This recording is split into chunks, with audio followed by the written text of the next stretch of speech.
Okay, so I think we can get started now. I hope more people will join as the webinar continues. Good morning, good afternoon, and good evening to everybody. Thank you for joining today. We have a very interesting presentation and webinar today from our partners at Vulcan on the Allen Coral Atlas. For those who don't know who Vulcan are, they'll introduce themselves, but they're based in Seattle, and they're well, I don't want to get this wrong, but they can explain more. But I think they're the corporate arm of the Allen Foundation, the Paul G. Allen Foundation, with a very strong interest in conservation of coral reefs. We have just signed a memorandum of understanding between UNEP and Vulcan. So we're looking forward to working together on many aspects of environmental conservation, with a very strong interest in coral reefs. And one of the areas of collaboration is on the Allen Coral Atlas, and this is the subject of the webinar today. So they'll explain in detail what the atlas is, what it can do, all the great features that it has, and what we're interested in ourselves is how the atlas can be applied in kind of the daily activities of UNEP and partners. So the regional Cs, the regional offices, and some of our partners on the ground who do who work on the protection of coral reefs. So before we start, could I ask everybody to write your name and your contact in the group chat? I see some names and contacts already there. There'll be a presentation by Paulina and Charlie from Vulcan, and they'll introduce themselves and who they are. And at the end, there will be a Q&A, so a question and answer session. This can be done over voice, or you can write your questions in the group chat as well. The session will be recorded, so we will edit it and then have it uploaded and available for viewing afterwards as well. So without much further ado, I will pass over to Charlie and to Paulina. Thank you very much. Great. Thanks, Gabriel. I appreciate it. Nice introduction. So hello, everyone. Good morning, good afternoon, good evening. I guess that's what we say now on these types of calls. I'm Charlie White, and I'm the Director of Product for the Allen Coral Atlas. Joining me is Paulina Gershner, who's the Program Manager for the Allen Coral Atlas, and then Chuck Cooper, who's also from Vulcan as the Managing Director of Government Relations. So we have a nice opportunity today to show you the Coral Atlas, talk to you about how it was built, and then some of the ways that it can be used, or it is being used today.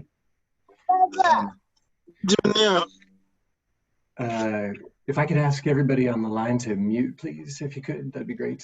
Thank you so much. Holler in the chat if you have any questions. Also, we'll do Q&A at the end. But between Paulina and I, we'll do about a 30-minute presentation, and then talking to you about the things that I mentioned there before. So let's see. I've read that Charles Darwin was actually the first coral mapper. I'm assuming that that's true. It certainly makes sense. Early days of doing hand-drawn maps of coral, and probably down to the species type, but in a very localized area. So if you can imagine a very regional effort like that, and then fast forward to now, still a great number of obstacles are sort of in the way of doing a global coral mapping effort. So still only about 25% of the world's coral reefs have been mapped. And then on the monitoring side, monitoring for reef health is also a challenge from a spatial and a temporal perspective. These things have been done so far from airplanes and scuba surveys. It's very hard to get a solution to scale. So the team sort of gathering around ideas, charged from Paul Allen, the founder of Vulcan and the co-founder of Microsoft, his fascination with why isn't there already a map of the world's coral? What are the challenges? Are they surmountable? So our mission became to develop the first global high-resolution map and dynamically updated monitoring system for the world's shallow water coral reefs. So I like to show this image on the right-hand side because it's sort of the first step, if you will, in tackling the challenge, which is getting incredible imagery of the reefs of the world. This particular reef is an image actually from our mosaic in the Allen Coral Atlas. This is a small island in the southern part of the Laos seascape, and you can see that it's super clear, right? The water it's as if it's been removed. You can see the land, but you can also see pretty clearly the habitat that's under the water. And so in order to monitor and map, you have to have that level of clarity. So it seemed achievable. So let's talk about achieving maps. I'm going to switch it over to Paulina. Thanks, Charlie. Yeah, so as Charlie mentioned, we brought together a collaborative partnership to build the Atlas. At a high level, it all starts with Planet, who is a satellite imagery provider. They're over there on the left. Arizona State University, which is led by Greg Asner, processed that imagery. The field engagement team at National Geographic Society, led by Helen Fox, gather field data and lead outreach. And then University of Queensland leads the habitat mapping. And finally, Charlie and I and Chuck from Vulcan provide overarching project leadership. And then Vulcan also is in charge of displaying the public-facing website. So to dive a little bit deeper into how we make the tool, as I said, it all starts with satellite imagery. So it's 3.7 meter resolution satellite imagery from Planet, which is taken daily. Arizona State University is then taking out noise from that imagery. So anything like waves, clouds, reflection on the water, and calculating depth, which is also critical. Another component where is National Geographic, who is in charge of collecting field data, both our own field data and working with partners in the field all over the world who have their own existing field data. Kind of all of those things combined are handed over to our partners at University of Queensland, who throw them all together to calibrate their automation and create maps of benthic habitat and geomorphic zones. So then finally, Vulcan puts it all on the public-facing website. Again, you can go today to allencoralatlas.org and see the tool for yourself. And our intent is that users use it for conservation, restoration, and protection. And Charlie will dive a little bit more into that later, some examples of how we imagine they do so. So our goal from the beginning was always to map the entire world with a consistent method so that you can compare apples to apples. You can compare very different types of reefs, but a reef in Hawaii to one in Indonesia. So we began with these 6 small sites. Those are the circles that you see in the middle of the screen. They were all different geographies all over the world, different types of reefs, so fringing reefs, atolls, etc. And from there, we scaled that method to larger locations. So we started with the central Great Barrier Reef from Cairns to Cooktown region, where we had lots of field data, and our partners at University of Queensland understandably had a high level of experience in that location. And then from there we moved even larger regions with less data. So the Southwest Pacific is what we call our region with Fiji, Tonga, New Caledonia, Vanuatu, that area of the world. We moved on to Western Micronesia, which is the Federated States of Micronesia, Palau, the Samoas, Guam, etc. And then next up, in just a week or two, we will be releasing the Northern Caribbean and East Africa. So that is Jamaica, Cuba, Turks and Caicos, Bahamas, Florida Keys. And then on the East Africa side, it's Mozambique, Madagascar, Kenya, Tanzania. We will map the entire world region by region, although as you can imagine, coronavirus threw a bit of a wrench into our plans for gathering data. but we are reprioritizing the locations, kind of the ordering that we're mapping them to be able to map first the ones where we have high levels of data. But I mention this because as sort of a call out, if you or your in-country team have access to or ability to collect new field data, we are actively seeking field data to improve the accuracy of our maps, especially with the inability to travel. It's been more challenging to gather this type of data. So with that, let me show you what we've done and how to use the tool itself.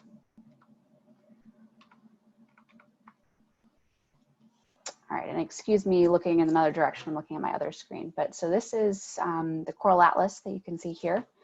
I'm going to just gloss over some of the higher level things and dive into kind of a use case. But very quickly, we have some other content tabs up top where you can dive a little bit deeper into our science and methods, a blog, and who our partners are and who has provided data for us. We do have a login feature. Getting a little bit of feedback, hit my mute there. We have a login feature, which you don't have to have a login, but it's helpful if you're a power user and you think you'll come back and use your areas of interest frequently. On the right-hand side, we have data layers that I'll come back to.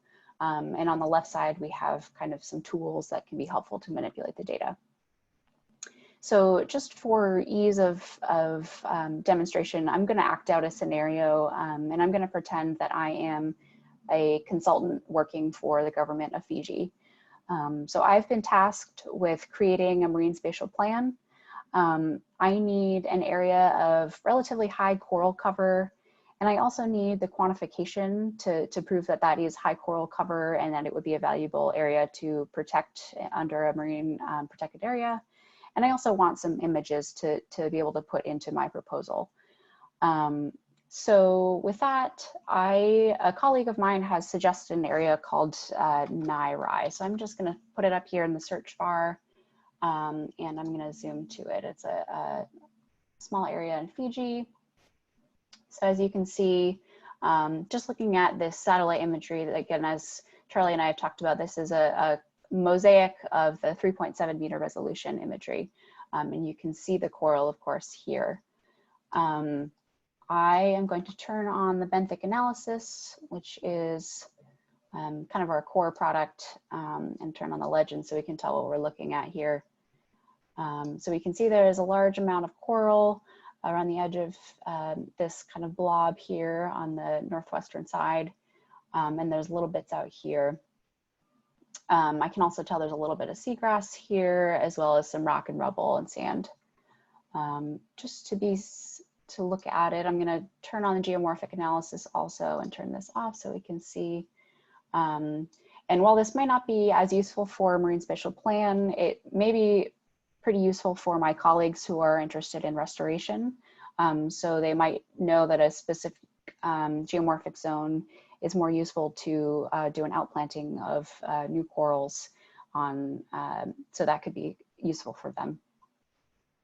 I'm going to turn back on benthic analysis, and this blob here looks like it could be pretty interesting for the marine spatial plan. So I'm going to use what we call the AOI tool, so the polygon tool creating an area of interest.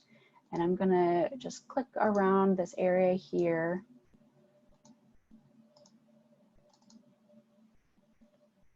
To see what is in this area. So as you can see, and as you can see visually, there is high coral amount. It looks like about 37% of this area that I outlined is coral.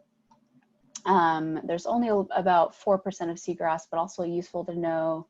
And because it's so high coral, it looks like it might be useful for my area. So I'm going to put this in as potential MPA1, just for ease of coming back to it. And then as you can see, it shows up down here, and I can pull back up these statistics anytime I want. I can take a screenshot like this. I can also turn back the legend or the mini map so you can kind of tell that we're looking at Fiji. So we have all kinds of tools here to support people in a marine spatial plan. It's also worth noting we are working on a download capability. So for people who are more high GIS users, you will be able to download this data, both the habitat map data as raster files, also these statistics, and also the satellite imagery. So that will be out in the next few months. What else do I want to? I think I want to, I have a colleague who recommended a different location for marine spatial or marine protected area. So I might also want to use the upload feature down here on the bottom right to be able to upload a GeoJSON or KML file, and they would automatically pull up that area of interest outlined and pull in the statistics. So that's another tool for using a file you already have. So I'm going to zoom out because there's one other thing that I want to show you, which is a coral. So it's a coral reef watch. You may have heard it's a NOAA product. So this is based on sea surface temperature, and basically these are potential bleaching hotspots. So that can be another key bit of information to add into your monitoring site to keep an eye on where there might be bleaching. So I think I've shown you about most of the major features of the Atlas. So again, please feel free to ask questions at the end about the demo, and we're happy to come back to it. But I'm going to head back into the presentation. So what we showed you and what we've been talking about so far was the mapping capability that we've built up and that we're working to map the entire world. But we also wanted to mention something that's a little bit more future looking about the Atlas, which is a monitoring capability. So we've been working on a product to be able to detect in near real time when a pixel has brightened substantially. Specifically when a pixel has brightened for an elongated period of time. So these pictures on the right-hand side are prototypes for now, but we're working to get this product out by the end of the year. But this right here on the top is the Great Barrier Reef had a recent bleaching, and we were able to test out the capability that we've built up on the bleaching there. And the kind of red blobs are where there was heating happening. So from a zoomed out perspective, it's not super clear because there's a lot of it, but the bottom picture here is when you zoom in, these red dots are the areas, specific pixels, where there has been bleaching for a longer period of time. So you can see that there's plenty of green circles where there's just a small amount of bleaching happening, but the red is the more severe. So this can be helpful for people who would like to, or have the capability to respond to bleaching. So maybe limiting fishing temporarily in those areas or tourism to be able to reduce the stressors on coral bleaching. So again, this is kind of the monitoring side of our mission that Charlie mentioned, and we're working on this product now. The other part of that monitoring capability is detecting turbidity, so sedimentation that's suspended in the water that can be harmful to corals. We heard from Atlas users that this was another functionality that they would really like, is near real-time turbidity detection, so that in cases like sediment runoff, they could, if they were alerted to it relatively quickly, then they could do something to stop that from happening. So again, this is just a prototype, but this image here is Oahu, Hawaii, and the darker red areas are where there has been high amounts of bleaching, turbidity. So understandably, it looks like they're kind of near the main cities, near Honolulu and Kaneohe over here. So this is another functionality that we hope to have soon to be able to provide. And with that, I'm going to turn it back to Charlie to talk a little bit more about impact and the types of users that we are working for. Nice, thank you. Yeah, I'm super excited about particularly those last two bits that Paulina described there, the bleaching and the turbidity monitoring. leading edge stuff that our friends at ASU are working on using some new machine learning stuff. So yeah, very exciting. So the mapping and the monitoring that Paulina described, interesting from a scientific perspective, but what can you do with this tool, or what has been done with this tool? We talk to users all the time and try to get sort of examples of impact to sort of help us shape how the product is going to be built, and make sure that we're validated on the steps that we've taken so far. So we focus on three types of users: the decision makers, scientists, and the local community. Not limited to that, but those are our main personas that we focus on. So the first user, the decision maker, is think of it as a say someone who's say a director of environment, for example, or someone who's leading a marine spatial planning effort. There's a couple examples here in the slide. Marine spatial planning effort in Vanuatu, and another one that's beginning, I believe, in Mozambique.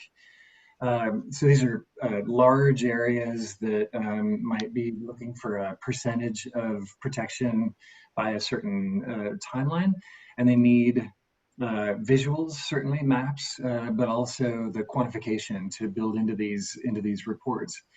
An example of this is we've been working with the government of Fiji on a state of environment initiative, Coral Reef Action Plan, where they're trying to figure out sort of where is the key habitat, how much of it is it in certain areas, and where can we focus the protection mechanisms.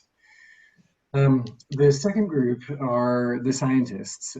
Paulina mentioned this a little bit in her demo, where someone who's maybe supporting a decision maker or looking for a site to do restoration is trying to find where is the ideal location for say doing a restoration site.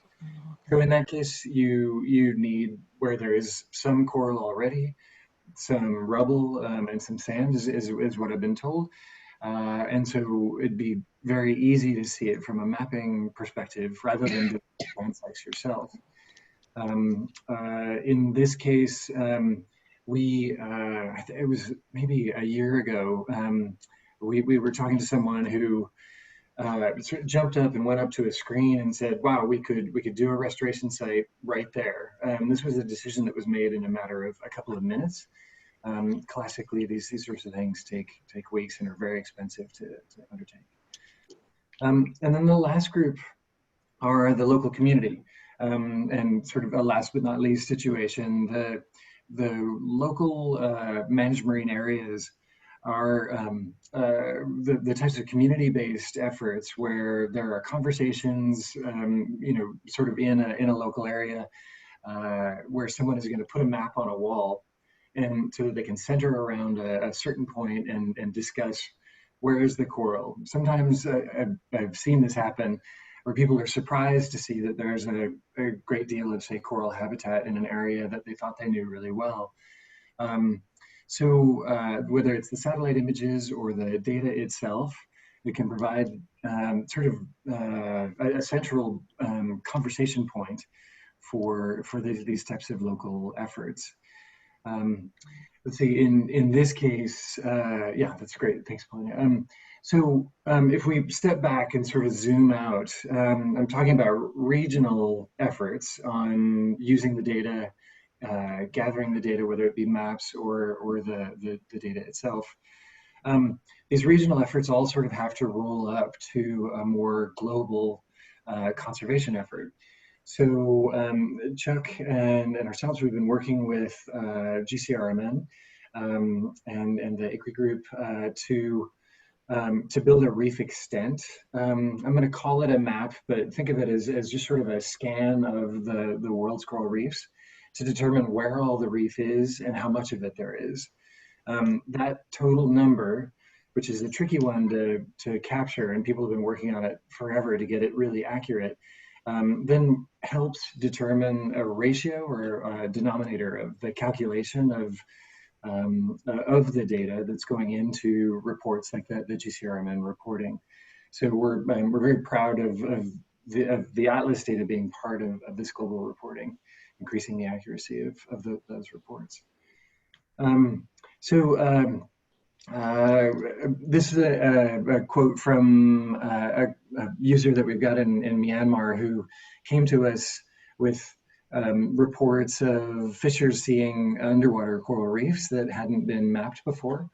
Myanmar does not have, or what we're told is that they do not have a great deal of mapping and satellite data. So the Atlas is an opportunity for conservation efforts like this to have at that data. The quote here, these maps are very important to our country. We have a data gap and need more information for a marine spatial plan. Just a couple of quick examples before I leave you here. Sri Lanka has a marine protected area that we helped map to, again, sort of like Paulina was talking about early in the mapping process, to help really test the proof of concept to make sure that we were seeing the habitat in this area. We're told that it was actually part of upgrading this particular area from a marine protected area to a national park. Then let's see, so then Vanuatu, I talked about the more countrywide marine spatial planning effort that's going on there. In this case, there's some bathymetric data that we are able to provide that is helping the user that we're working with in this area to sort of contrast against a Millennium Reef mapping example that she had done previously. So I'm not sure we had mentioned that before, but bathymetric, geomorphic, and benthic data all available in the Atlas. And then the last example is in Fiji again. I spent a lot of time actually with WWF in Fiji, talking about some of the use cases where the Atlas could be useful. They talked about examples where, say, port development was proposed, and how could they know in the area where the port was being proposed where the various habitat is and what would be the most ideal place for that port. So we could see that already, even just the visual maps could be useful in efforts like that. So I think, yeah, that's our time. I've been at it about 30 minutes. I hope everybody's still with us. Nice example here of, I'm trying to remember the location. Is it, Paulina, do you remember? Matautu, I think. Matautu, yeah. This is one of the, I think, the more interesting examples of our maps. You can see a really nice dispersion of the coral, the sand, seagrass, and then, yeah, just sort of that gorgeous ocean there. So thank you to the UNEP team and the Regional Seas Program for inviting us today. We're open for questions. If we can help out, either throw it in the chat or unmute yourself and ask away, and we'll do our best.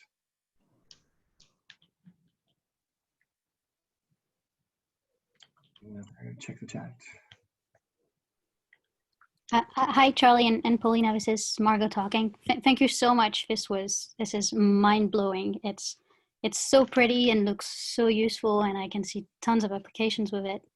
My question is whether you already have or are planning to have some sort of online tutorial on how to use the map and how to get certain outputs and so forth.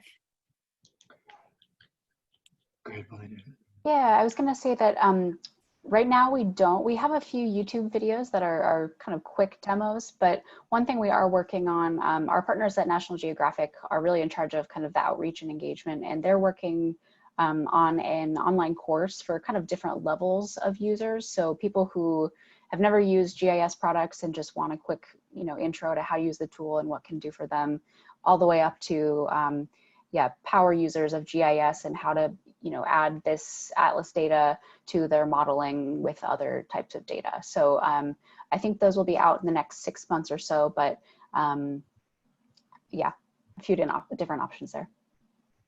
If I could, what area are you focused on? What geography? Oh, not any specific geography. I'm very familiar with the Great Barrier Reef. But yeah, I'm more thinking like, oh, if I want to play around with it, is there some tutorial somewhere? Or if we were to advise somebody on how to work with it, is there a lesson we can point to or a demo? Gotcha. Yeah. If you don't mind, if you haven't already, throw your email in the chat box, please, or you can send it to Paulina and I. We can connect you or just talk you through just some scenarios. But as we mentioned, the tool is wide open, totally free, alancoralatlas.org. I feel like I'm selling something when I say that, but please play with it. Look at the geographies that you know, and our hope is that a lot of it is usable just right out of the gate. All right, wonderful. Yeah, my email is on the chat. I'll have a play with it, and I'll contact you if I have any more specific question, I guess. Well, maybe I'll ask one more question. Is since I haven't played with it, I know it's focused on corals, but I could see from your demo that you were also showing seagrass areas. Are there any other types of coastal ecosystems that are showing up on the map, like mangroves or? Yeah, I knew somebody was going to ask. I didn't know right away, but yeah, mangroves is a big deal to us. This topic comes up a lot because obviously coral, seagrass, mangrove, you know, the sort of those critical pillars to the coastal ecosystem. Seagrass, yes. Coral, yes. And then mangroves, we're trying to figure out sort of how to tackle. It is visible for us from these satellite images. But the mapping effort, we're trying to sort of keep, just because it's so much to get mapped, we're trying to keep it focused on just the underwater habitat at this point. But yeah, mangroves, the topic comes up a lot. So keep your eye on it, and we hope to tackle it someday. Okay, cool. Thank you so much. Super cool. Thank you. Other questions? I see a question on the chat from Tatiana. Okay. So the question from Tatiana, potentially used for other elements of ecosystems. What about seafloor damage? Let's see. That's interesting. I don't think anybody's ever asked me that one before. So there's a couple of catches here, and then some potential. I'd say if the seafloor damage is, say, like current dredging for shipping lanes is an example that I've heard in the past. The turbidity would likely be extremely high in that water. It'd be very hard for us to see into the water and be able to see some of the damage to the seafloor itself. We've been working with David Obura in Kenya, working in sort of that Mombasa area. There was a lot of dredging that was going on, and he was asking for some good satellite imagery. It's not our main focus, sort of like looking at current conditions. But if there was there was a longer term, again, say maybe a shipping lane that was visible over time, then you should be able to see it in the satellite imagery up to 10 meters. And again, if the water's clear. Yeah, sorry, I think I just sort of wandered in that conversation rather than really answering the question. It looks like you tacked on a little bit more. Let's see, we are requested to undertake baseline study on seafloor damage. What would you recommend if available? Tatiana, maybe if you wouldn't mind, maybe send me and Paulina an email. Our email address is up in the top of the chat. And we can look at the specific areas that you're focused on. We do have access to a little bit of other satellite imagery, and we may be able to help out. Thank you. Other questions? Hi, this is Ileana Lopez. Can you hear me? Yes. Good morning. Good morning. Thank you for your fantastic presentation. It's really so exciting to see this tool that is easy to compare different areas with a standardized methodology, which is something that is like a dream, I will say. Now you see it is here. My question is, I work with the Cartagena Convention Secretariat and GCRMN, and to use this atlas, is there a cost or how it works?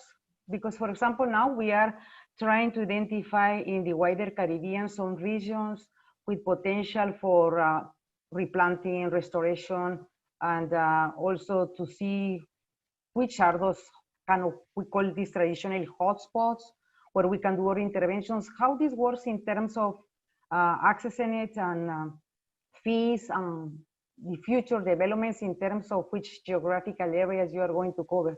Thank you so much. Thank you. Good question. There's a couple of answers for you. So the Caribbean mapping, we actually, timing is perfect. We'll be launching it or publishing it here in the next 2 weeks or so. So that'll be the Bahamas, Jamaica, Cuba. It'll include the Florida Keys. And then later, I'm trying to remember the timing exactly, but later in the year, we'll have the rest of the Mesoamerican Reef mapped.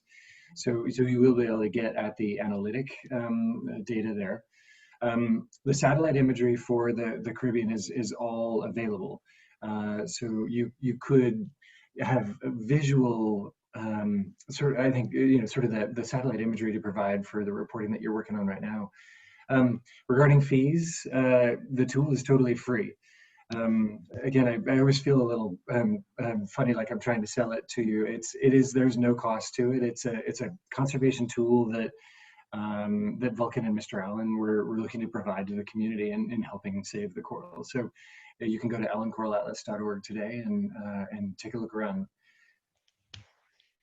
Thank you, Charlie and Paulina. Really, this is so exciting. And from deep of my heart, I am so happy. I mean, this is fantastic. Thank you so much.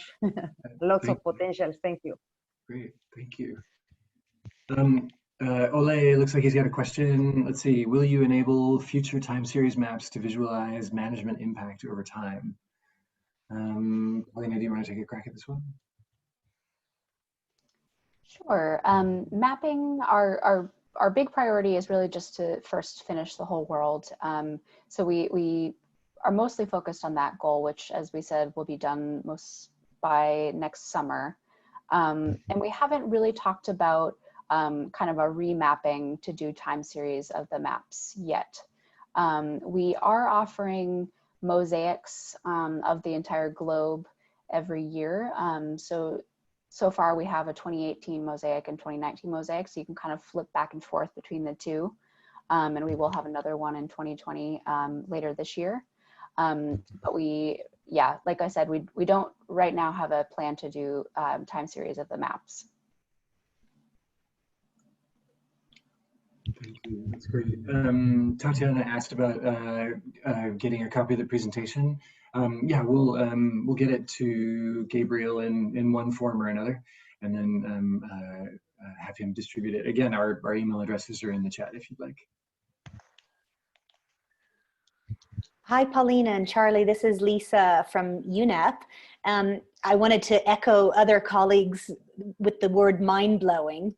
I think that at UNEP, I'm on the communication side, and we are increasingly, especially with our new executive director, looking for ways to really package science and bring it to help mainstream interest in and understanding of biodiversity systems, the way they work, how important they are, and really wanting to use an evidence base to do that and to really kind of amp that up through storytelling. And so I'm very interested in, Gabriel and I had a conversation earlier today with ICRI colleagues about how to garner further support and interest for specific targets in this post-2020 framework around coral reefs. And one of the ways that we've identified is through storytelling about success. And so there were two stories that you told me. One was on Fiji and one was on don't think I can actually pronounce it, and I can't read my writing, but it was the first one that you gave us. That was a case study on how this was used in order to designate a national park from a marine protected area, I believe. And I think I would love to have a further discussion about how we can bring some of these stories to life through our UNEP networks, through our influencers who can talk about them, through our patrons who are doing kind of adventure activism and could take up some of these interesting points and storytelling. And I would love to maybe have another call or conversation around how we might be able to package this through that process, if that's of interest. Yeah, for sure, Lisa. Thank you for the compliments, for sure, and then also the offer. It's a that's a creative opportunity for us. We do try to capture these sort of impact stories. So yeah, some of them were verbal stories. I think you were thinking of maybe the Kayankurney Reef off of the east coast of Sri Lanka. Yes. Yeah. And then we're looking to map the rest of Sri Lanka, but there are some really interesting and a lot of times it surprises me. Somebody just tells sort of a quick story, and then when you think about the sort of the impact of it, or the scope of the impact, it's really surprising. And yeah, we're glad that we're able to be a part of that. So yes, email Paulina and I, if you would please, and let's connect up and talk about more. We're happy to share more of the stories. Hey Lisa, it's Chuck Cooper at Vulcan. I would just add that we're also working with ICRI on the post-2020 biodiversity framework, thinking about communications as well. So we're probably having parallel conversations. So maybe we can pull these together. We'll set up a call, and we'll bring our communications people in as well. Yes, we actually discussed that today. So we're thinking in the same way. Thank you. Hi, this is Heidi Stavelli. I have a question, but I see other questions in the chat. So maybe you want to take those first and then let me know when I can post mine. Heidi, I'd say go for it. I think we're caught up in the chat unless I missed one. It was just a question from Ole on the future time series maps. Maybe that was covered. Oh yeah, I think Paulina was talking about it. We're sort of trying to figure out how to do updated mapping, and then allow just sort of a comparative time series on the mapping.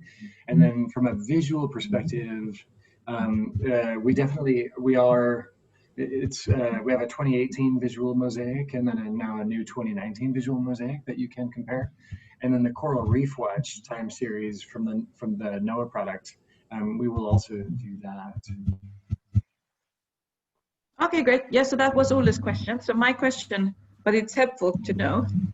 So my question, I work on marine litter prevention in UNEP, and we've been looking at different ways of connecting and integrating different data sources. And some include modeling, some include in situ data, satellite data, and citizen science. And we're trying to pull that all together to form kind of an information base for decision making. And I just think that with regard to guiding priority actions, if the focus is of course on coral reefs in here, but it might be interesting to look at we're working on some plastic flow models and accumulation models as well, and also influx models for plastic, which could be super interesting to also look at how that could help governments to maybe take action in specific areas to address impacts on coral reefs. We did a plastics and corals publication 2 years ago with Gabriel, so there is a bit of basis there. I think mainly, of course, the mechanical damage, but also smothering and a number of other impacts. So it would be interesting to see, like, future-wise, what we could connect on data layer.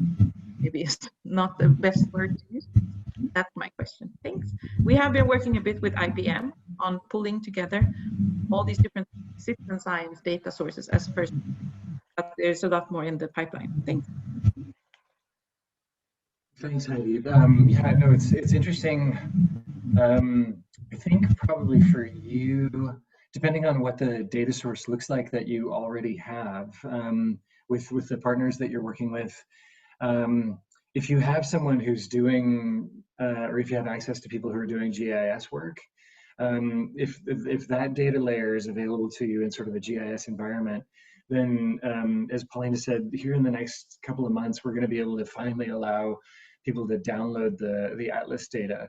So you then could combine it in a GIS platform, the other data source and our data, so that you could then see, say, the geomorphic layer, so maybe where some of the major geomorphic categories are, and maybe some of where the plastic flow data that you're getting, so that you're able to then sort of inform a decision on, we're seeing plastics, say, settling more often in sort of maybe like an outer reef category. I'm sort of...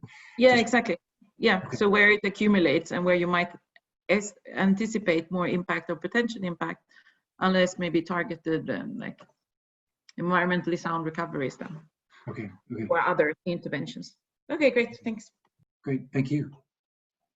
Maybe just to quickly tack on, we've mostly done this for just a few select groups, but we do have an API that we've worked with a few other kind of data sources. We've worked with Data Mermaid, a WCS product specifically, and we will be working with Aims's Reef Cloud, which is an upcoming product, to be able to use the API to kind of import Atlas data into their system as well. So while it is kind of custom work, so it's a little bit burdensome from a resource perspective for us, if it would be high value and if that would be helpful in terms of getting the Atlas data more directly into yours, that may be an option too. Well, we're happy to explore going forward. Sorry for taking the floor all the time. But yeah, I think it would be super interesting, and an API is absolutely a way that could go forward. But congrats to a fab product. Thank you.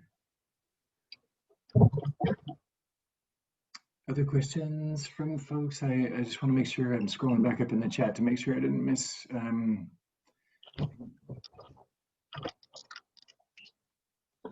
And please jump in if anybody has any questions, any other questions.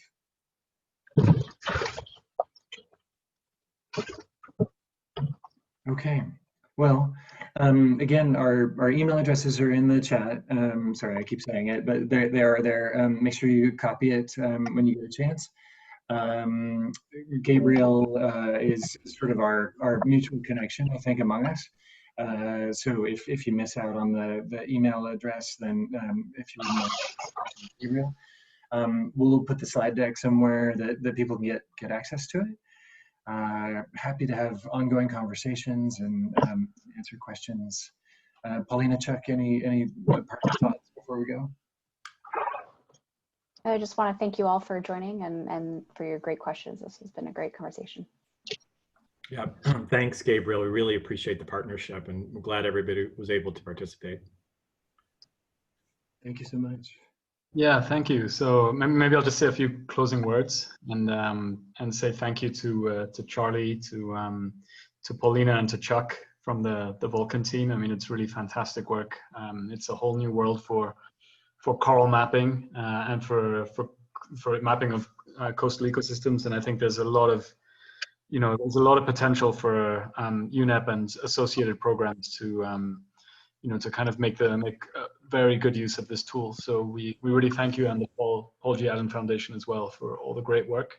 Can I ask everybody who attended to please write your name and email address in the chat, so we have a good record of everybody who's been here, who attended. And I think at some point, hopefully, we'll be able to put up the presentation online as with a recording as well. Hopefully, maybe we could do some editing and have it online. But anyway, we can discuss that. But yeah, so thank you all. We'll be in touch. Thank you. Bye-bye. Bye-bye. Thanks, everyone. Thank you.